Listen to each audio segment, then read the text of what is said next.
हम मीनू झा प्रणाम करै छी समस्त मिथिलावासीके। एकटा बेटी विवाहक कुमारिक गीत लऽ कऽ उपस्थित छी। आशा करै छी नीक लागत अहाँ सबके। धन्यवाद। जय मिथिला, जय मैथिली।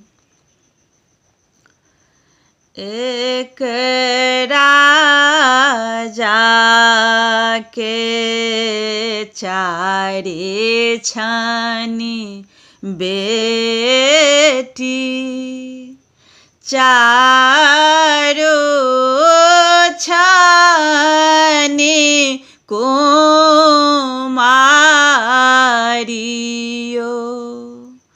चारो छानी कुमारियो।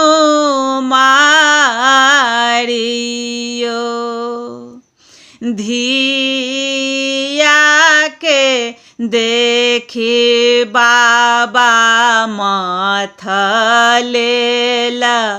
पाग, चली भेला मगह मुंगेर यो, चली भेला मगह मुंगेर यो। दक्षिण खोजल बाबा पश्चिम खोजल, खोजल त्रिभुवननाथ यो। एक जंगल में भेटल एक तपसी, हुनकहि देखी कानै छथि मानैन हे, हुनकहि देखी कानथि मानैन हे।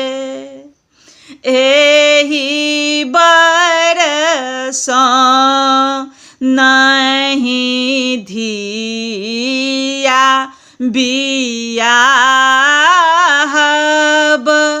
मोर धिया रहती कुमारियो, मोर धिया रहती कुमारियो।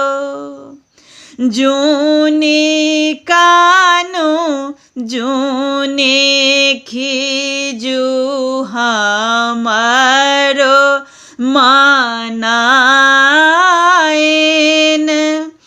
इहो थिका त्रिभुवननाथ